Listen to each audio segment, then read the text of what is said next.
Pagi buat sahabat-sahabat di mana saja berada, kita kembali lagi bersama saya di channel Anak Medan Bersuara.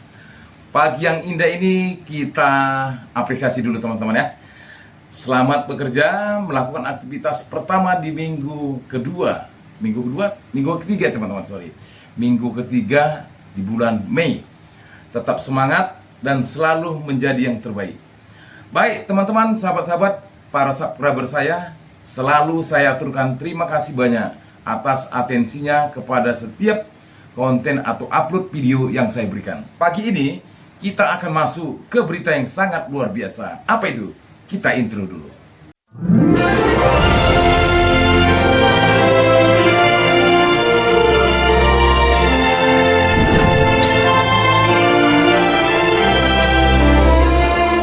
Kembali lagi setelah kita sudah intro teman-teman. Baik teman-teman mungkin sudah mendapat kabar, ada katanya temannya Pak Jokowi, satu seangkatan dan sering melakukan komunikasi. Komunikasi apa kita tidak tahu. Apakah deal-deal untuk jabatan kita juga tidak tahu. Yang penting ini adalah negara demokrasi, semua bebas untuk berapresiasi dan memberikan saran, kritik dan hal-hal yang bisa membantu untuk membongkar kebohongan, bahkan membongkar perilaku-perilaku orang yang tidak normal. Kenapa saya katakan demikian teman-teman? Ternyata teman-teman, narasi yang diberikannya atau informasi yang diberikannya, bahkan ditunjukkannya ijazah dan transkrip nilainya ya. Tapi netizen bukan sembarang netizen. Netizen juga adalah intel yang sangat intelpendium ya. Jadi netizen itu bukan dibayar, bukan digaji, atau bukan apapun. Kalaulah memang ada pendapatan dari YouTube, itu hanyalah karena iklan yang ada. Ya, jadi itulah yang mungkin bisa memperkuat kita, mungkin melihat atau membeli pulsa, paket dan sebagainya. Tapi kita bukan arahnya ke situ. Kita paling utama adalah bagaimana membongkar kebohongan yang selama ini terkungkung, tersusun rapi oleh karena kekuatan tertentu. Dan hari ini, saat ini kita harus bongkar. Dan seperdetik pun kita tidak lengah dan semakin bernyala-nyala agar api kebenaran membakar kebohongan-kebohongan yang selama ini tersusun rapi. Baik teman-teman, tapi sebelum kita bongkar, kita dengar dulu videonya yang berasal dari channel QNC Opposite. Ini termasuk adalah channel yang sangat luar biasa yang memberikan apresiasi, bahkan memberikan pandangan-pandangan yang sangat luar biasa, termasuk channelnya Baligi Akademik. Kita tunggu teman-teman. Andi Pramaria, orang yang mengaku teman kuliah Jokowi satu angkatan, yang dalam beberapa pekan terakhir statement-statementnya di media sangat keras membela Jokowi setelah Pronojiwo tidak lagi muncul.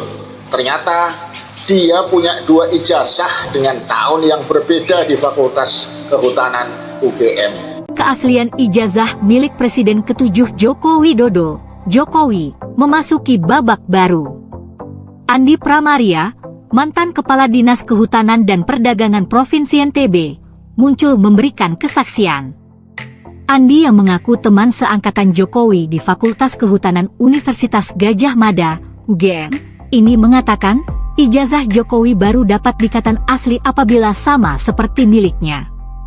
Saat ditemui di rumahnya di Jalan Panji Wangko, Panji Tilar, Kekalik, Kota Mataram, Sabtu, 17 Mei 2025, Arya mengatakan, jika dilihat dari nilai sejarah dan historis, ia percaya bahwa ijazah Jokowi adalah asli, asalkan sama dengan miliknya. Andi juga menunjukkan ijazahnya yang dicetak dengan jenis huruf Times New Roman, seperti yang dipermasalahkan Roy Suryo dan pihak lainnya yang menuding ijazah Jokowi palsu. Ia menjelaskan bahwa sebagai mahasiswa pada saat itu, mereka hanya menerima ijazah tanpa bisa protes mengenai jenis huruf yang digunakan. Percetakan yang digunakan kampus atau ijazah dicetak rata-rata di percetakan perdana, tambahnya. Arya menegaskan, mereka berdua masuk kuliah tahun 1980 dan wisuda di Fakultas Kehutanan UGM secara bersamaan pada 19 November 1985. Ketika ditanya tentang Hari Mulyono, yang disebut-sebut mirip dengan Jokowi, Andi menunjukkan foto wisuda tetapi tidak menemukan foto Mulyono. Ia menegaskan bahwa keduanya memiliki perbedaan yang jelas. Jauh ya, beda. Pak Jokowi itu kurus, tetapi Hari Mulyono itu agak gemuk, ungkapnya. Andi menambahkan bahwa Mulyono adalah rekan seangkatan mereka di Fakultas Kehutanan dan merupakan sepupu Jokowi yang menikah dengan adik kandung Jokowi, Idayati. Mulyono merupakan suami pertama Idayati sebelum meninggal dunia, dan Idayati kemudian menikah lagi dengan Ketua MK, Anwar Usman.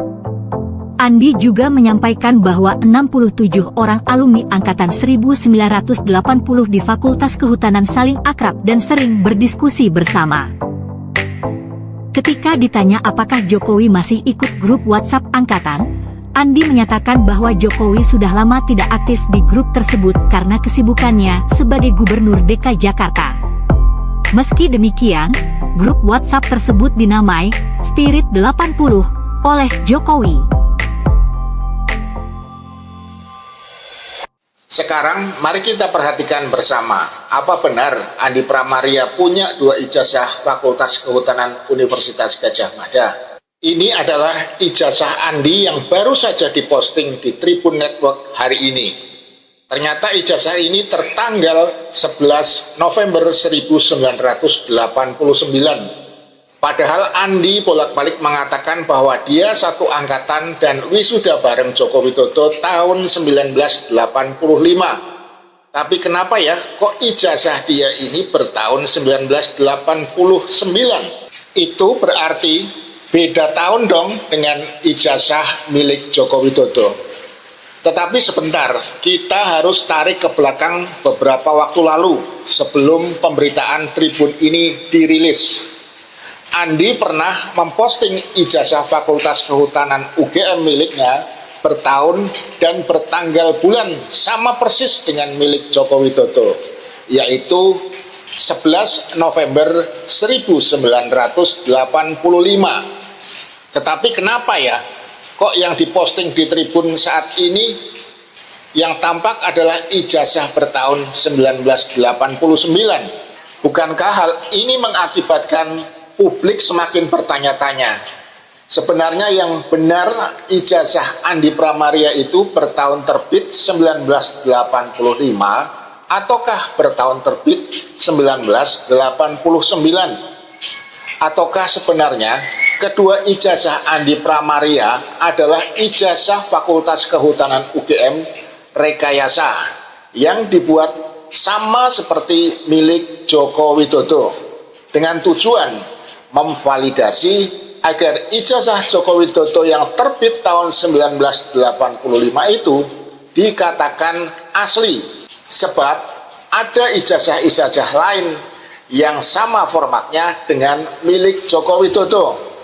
Padahal ijazah tersebut semuanya adalah ijazah rekayasa untuk melengkapi cerita fiksi yang menceritakan bahwa ada seorang alumni Fakultas Kehutanan bernama Joko Widodo yang lulus pada tahun 1985 dan ditemukannya fakta adanya 2 ijazah Fakultas Kehutanan UGM yang bertahun terbit berbeda namun dimiliki oleh satu nama, yaitu Andi Pramaria, membuat logika berpikir kita berkesimpulan bahwa ijazah-ijazah yang selama ini dipamerkan di media oleh orang-orang yang mengatasnamakan Angkatan 1980 Fakultas Kehutanan Universitas Gadjah Mada adalah ijazah-ijazah hasil rekayasa. Mari sekilas kita lihat perbedaan mendasar yang ada pada kedua ijazah Andi Pramaria tersebut, yaitu ada pada cutting tepian pas foto. Yang satu tepiannya bermotif gerigi, yang satunya rata.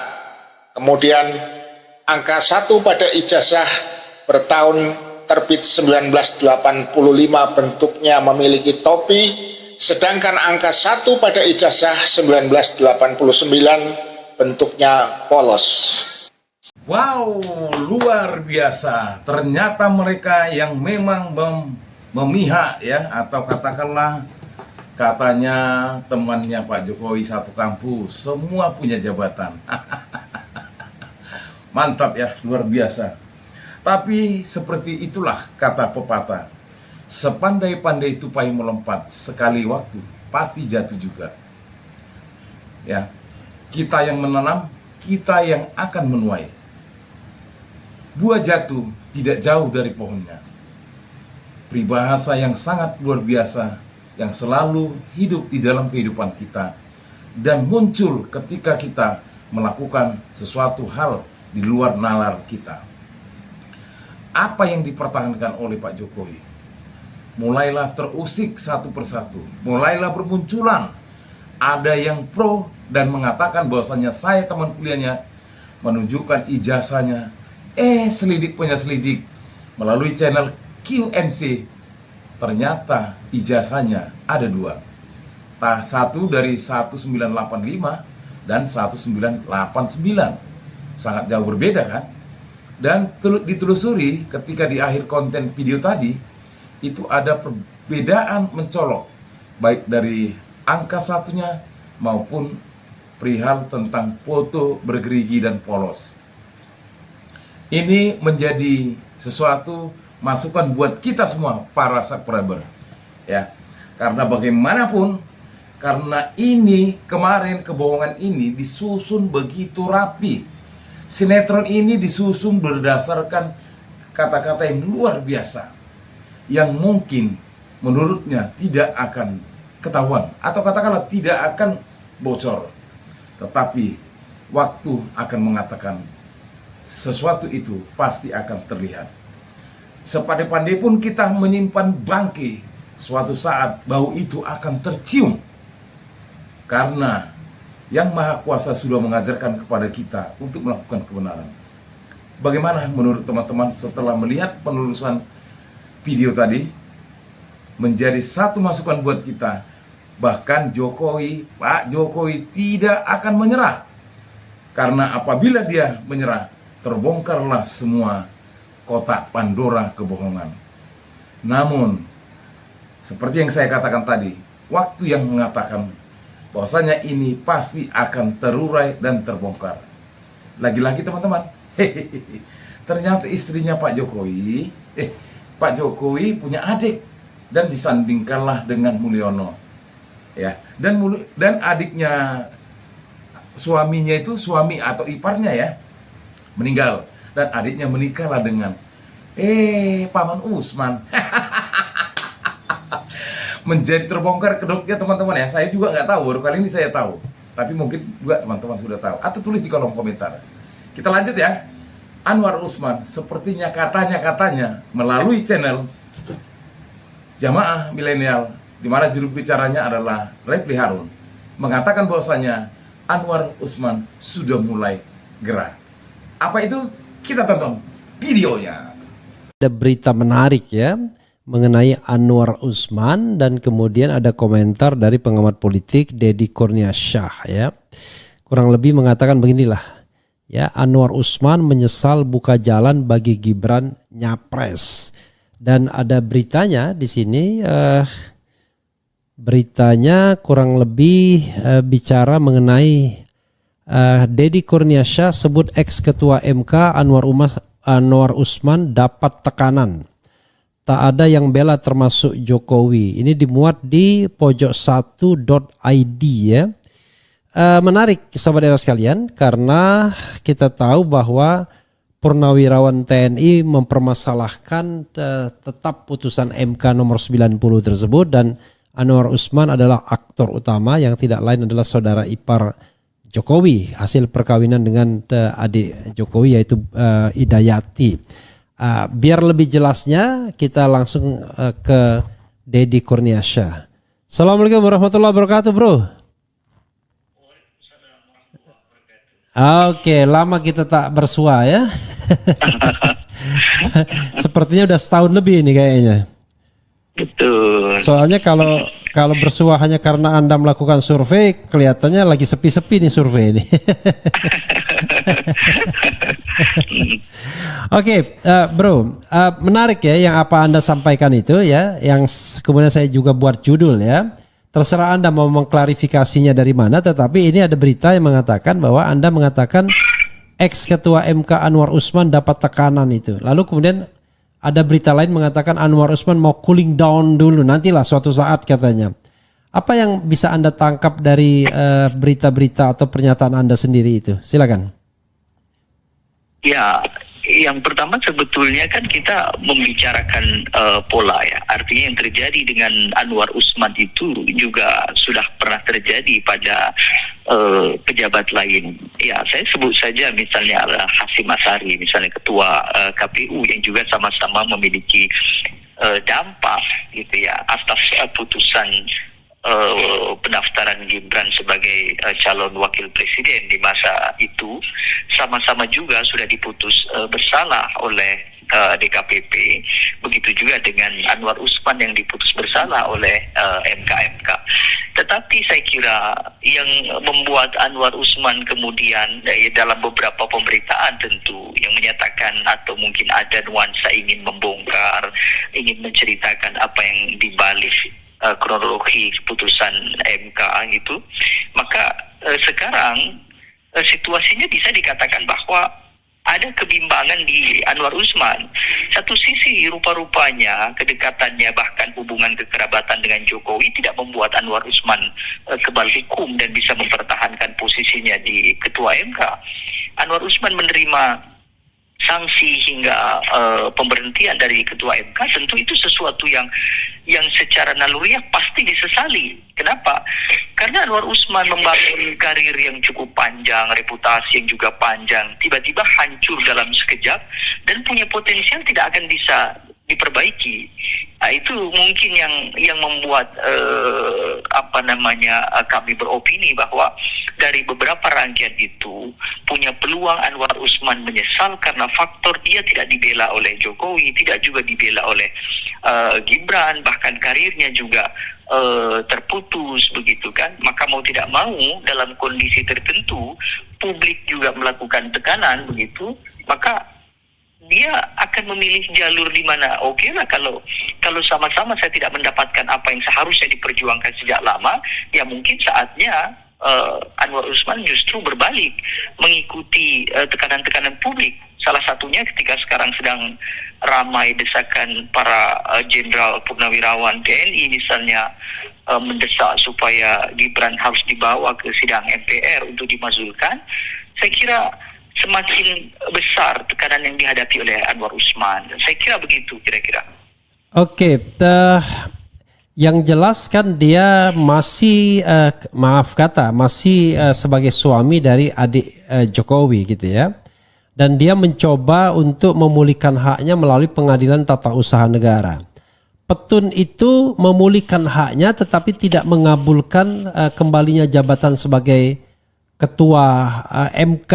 Apa yang bisa Anda simpulkan dari sana bahwa kok walaupun kakak iparnya masih berkuasa pada waktu itu, tetapi ternyata Petun tidak mengabulkan permohonannya. Silakan. Iya, Anwar Usman memang keluarga ipar Joko Widodo, tapi kan dia adalah keluarga baru. Artinya secara psikologi saya kira juga tidak memiliki kedekatan yang cukup kuat dengan Joko Widodo. Terlebih juga Anwar Usman hari ini sudah terbukti dia dikalahkan oleh MK dalam artian dia tunduk pada putusan MK dan dia harus menerima kondisi karirnya yang terputus. Sehingga mau tidak mau Anwar Usman pasti akan mencari kelompok baru untuk bisa mendukung Anwar Usman. Sekurang-kurangnya Anwar Usman pasti memerlukan dukungan psikologis itu. Nah, dukungan psikologis itu kan seharusnya muncul dari dua pihak. Apakah dia muncul dari pihak publik, artinya publik membela Anwar Usman dan dia punya semacam kekuatan berkelompok begitu kan? Satu sisi lagi tentu adalah dukungan psikologis dari kekuasaan. Nah, yang jadi masalah hari ini adalah Anwar Usman kehilangan dua-duanya. Dia tidak didukung oleh publik, sekaligus juga dia tidak merasa didukung oleh kekuasaan. Terlebih hari ini Joko Widodo juga sedang kerepotan juga dengan tekanan-tekanan terkait dengan kasusnya, pelaporannya yang cukup banyak. Jadi situasi yang sebetulnya cukup sulit bagi Anwar Usman hari ini. Seperti inilah yang kita tunggu-tunggu. Memang tahap demi tahap kebenaran itu pasti akan terlihat. Anwar Usman, ternyata iparnya Jokowi, mulai merasa gerak karena MK sudah memutuskan bahwasanya dia sudah bersalah. Dan apa yang dikatakan oleh pakar hukum tadi ya, dia mengatakan bahwasanya Anwar Usman sudah mulai gerak. Mungkin karena dia mendapat tekanan baik dari publik maupun dari yang lain. Begitu juga Jokowi yang saat ini berada di posisi yang sangat-sangat membahayakan, dengan kekuatannya yang masih tinggal sisa sedikit dan akan terseok-seok oleh kebenaran. Semoga apa yang kita harapkan, bukan kita benci sama diri Pak Jokowi, bukan juga benci kepada dirinya Wakil Presiden, tapi kita mau kebenaran itu harus ditegakkan setegak-tegaknya. Dan kebenaran harus memang dijaga untuk menghancurkan kebohongan. Apalah gunanya jabatan kalau memang dirangkai dengan kebohongan?